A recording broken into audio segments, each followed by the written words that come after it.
干啥呢，老铁？今天老弟啊，跟你分享一道下酒硬菜。这道菜要是搁农村呢，平时不杀猪你都吃不着，它叫鸡冠油。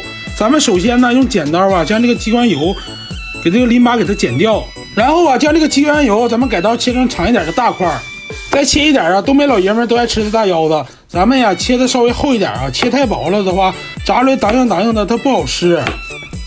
再切一点猪连的，咱们改刀给它切成小块。老铁们，你们知不知道猪连的是猪的身上哪个部位呀？这么些年我也没整明白它是哪儿。把切好的鸡冠油凉水下锅，多加一点8年的料酒去腥味儿。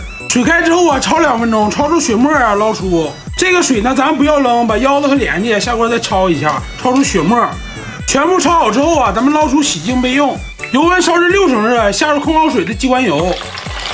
炸这个鸡冠油的时候啊，咱们小心一点，它容易崩。中火炸至，多炸一会儿，把这里面的油啊给它炸出来。炸不出来的话，它不好吃。鸡冠油炸至金黄飘起之后，下入腰子和连的，接着炸。咱们中火慢炸。这个时候啊，咱们往里放一块葱和姜。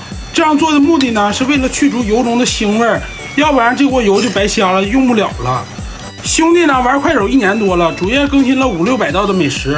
如果你也喜欢美食，你就给兄弟点个关注吧，总有一道是你喜欢的。全部炸至金黄酥脆，给它盛出。出锅啊，撒上一点麻辣鲜或者烧烤料。这道菜你就吃去吧，保证鞋都能给它喝丢了，不管你跟谁喝。